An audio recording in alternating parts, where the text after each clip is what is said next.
ಸುಮಾರು 1.5 ತಿಂಗಳ ಹಿಂದೆ ಬೆಂಗಳೂರಿನ ಸುರಿದಂಥ ಗಾಳಿ ಸಹಿತ ಅಬ್ಬರದ ಮಳೆಗೆ ಒಂದು ಮಹಾನ್ ದುರಂತ ಸಂಭವಿಸಿತು.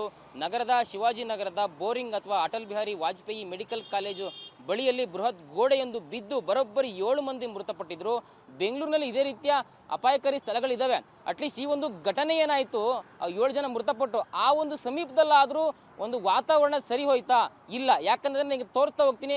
ಆ ಒಂದು ಪ್ರದೇಶ ಏನಿತ್ತು, 7 ಮಂದಿ ಮೃತಪಟ್ಟರು ಬೋರಿಂಗ್ ಆಸ್ಪತ್ರೆ ಅಟಲ್ ಬಿಹಾರಿ ಮೆಡಿಕಲ್ ಕಾಲೇಜ್ನ ಆವರಣದಲ್ಲಿ ಅಥವಾ ಆ ಒಂದು ಸಮೀಪದ ರಸ್ತೆಯಲ್ಲಿ ಇದ್ದೀನಿ.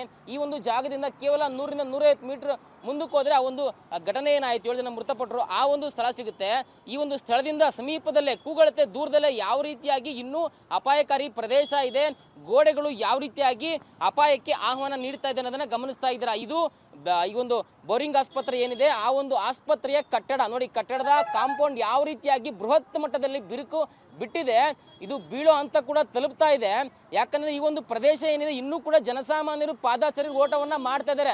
ಇನ್ನೂ ಕೂಡ ಇಲ್ಲಿ ಬ್ಯಾರಿಕೇಡ್ಗಳನ್ನ ಹಾಕಿ ಇಲ್ಲಿ ಓಡಾಡಬಾರ್ದು ಅಂತಕ್ಕಂಥ ಯಾವುದೇ ಮುನ್ನೆಚ್ಚರಿಕೆಯನ್ನ ಕೊಟ್ಟಿಲ್ಲ. ಹೀಗಾಗಿ ಜನ ಹೋರಾಟವನ್ನ ಮಾಡ್ತಾ ಇದ್ದಾರೆ. ಬೆಂಗಳೂರಿನಲ್ಲಿ ಮತ್ತೆ ಮಳೆ ಬೀಳ್ತಕ್ಕಂಥ ಸಾಧ್ಯತೆಗಳಿದಾವೆ. ಈ ರೀತಿ ಒಂದು ಸಂದರ್ಭಗಳಲ್ಲಿ ಮತ್ತೆ ಒಂದು ಗೋಡೆ ಬೀಳ್ತಕ್ಕಂಥ ಸಾಧ್ಯತೆಗಳು ಹೆಚ್ಚಾಗಿದೆ. ಇಷ್ಟಾದ್ರೂ ಕೂಡ ಈ ಒಂದು ಘಟನೆ ಏನಾಯ್ತು, ಬೃಹತ್ ಈ ಒಂದು ಮಹಾ ದುರಂತ ಏನಾಯ್ತು, ಅದಾದ್ಮೇಲೂ ಕೂಡ ಸುತ್ತಮುತ್ತ ಇರ್ತಕ್ಕಂಥ ಪ್ರದೇಶಗಳನ್ನ ಸೇಫ್ ಮಾಡಬೇಕು, ಇಲ್ಲಿರ್ತಕ್ಕಂಥ ಗೋಡೆಗಳು ಸೇಫ್ ಆಗಿದ್ದಾವ ಅನ್ನೋದನ್ನ ಒಂದು ಪರಿಶೀಲನೆ ಮಾಡಬೇಕು, ಅದನ್ನ ಸರಿ ಮಾಡಬೇಕು ಅಂತಕ್ಕಂಥ ಒಂದು ಕಿಂಚಿತ್ತು ಕಾಳಜಿ ಕೂಡ GBA ಅಧಿಕಾರಿಗಳಿಗೆ ಮತ್ತು ಈ ಒಂದು ಬೆಂಗಳೂರು ಕೇಂದ್ರ ನಗರ ಪಾಲಿಕೆ ಅಧಿಕಾರಿಗಳಿಗೆ ಇಲ್ಲವಾಗೋಯ್ತಾ? ನೀವು ನಿಜಕ್ಕೂ ಕೂಡ ನಮಗೆ ಶಾಕಿಂಗ್ ಆಗುತ್ತೆ. ಯಾಕಂದ್ರೆ ಬರೀ 1.5 ತಿಂಗಳಾಯ್ತು ಅಷ್ಟೇ, ಇನ್ನೂ ಕೂಡ ಒಂದು ಘಟನೆ ಮಾಸಿಲ್ಲ, ಒಂದು ಸಾವು ನೋವು ಇನ್ನೂ ಕೂಡ ಮಾಸಿಲ್ಲ. ಅದಾದರೂ ಕೂಡ ಈ ಒಂದು ಪ್ರದೇಶವನ್ನ ಇಷ್ಟೊಂದು ನಿರ್ಲಕ್ಷ್ಯ ಮಾಡಿದ್ದಾರೆ, ಈ ರೀತಿಯಾಗಿ ಬಿಟ್ಟಿದ್ದಾರೆ. ಕಾಂಪೌಂಡ್ಗಳು ಈ ರೀತಿಯಾಗಿ ಅಪಾಯಕಾರಿಯಾಗಿ ಬದಲಾಗಿದೆ.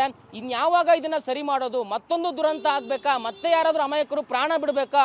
ಬೆಂಗಳೂರಿನಲ್ಲಿ ಮತ್ತೆ ಮಳೆ ಬಿದ್ದಾಗ, ಗಾಳಿ ಬೀಸಿದಾಗ ಈ ರೀತಿ ಕಾಂಪೌಂಡ್ಗಳಿಗೆ ಯಾವುದೇ ರೀತಿಯ ಗ್ಯಾರಂಟಿ ಇಲ್ಲ, ಉಳಿಯುತ್ತೆ, ಇದು ಬೀಳಲ್ಲ ಅಂತಕ್ಕಂಥ ಯಾವುದೇ ಗ್ಯಾರಂಟಿ ಇಲ್ಲ. ಮತ್ತೊಂದು ಭಾಗದಲ್ಲೂ ಕೂಡ ನೀವು ಗಮನಿಸಿದ್ರೆ ಗೊತ್ತಾಗುತ್ತೆ ಯಾವ ರೀತಿಯಾಗಿ ಗ್ಯಾಪ್ ಇದೆ ಅಂತಕ್ಕಂಥ. ನೋಡಿ, ಈ ಒಂದು ಗೋಡೆ ಬಾಗಿರೋದ್ರಿಂದ ಇಲ್ಲಿರ್ತಕ್ಕಂಥದ್ದು ನಿಮಗೆ ಗೊತ್ತಾಗುತ್ತೆ ಯಾವ ರೀತಿಯಾಗಿ ಇಲ್ಲಿ ಗ್ಯಾಪ್ ಕಂಡು ಬರ್ತಾ ಇದೆ. ಮುಂದಕ್ಕೆ ಗೋಡೆ ವಾಲಿದೆ, ಇದು ಕೂಡ ಸೇಫ್ ಅಲ್ಲ. ಇಲ್ಲಿ ಸುತ್ತಮುತ್ತ ಓಡಾಡೋದಕ್ಕೆ ಪ್ರದೇಶ ಸೇಫ್ ಅಲ್ಲ. ಜನಸಾಮಾನ್ಯರು ತುಂಬಾನೇ ಹುಷಾರಾಗಿ ಓಡಾಡಬೇಕು.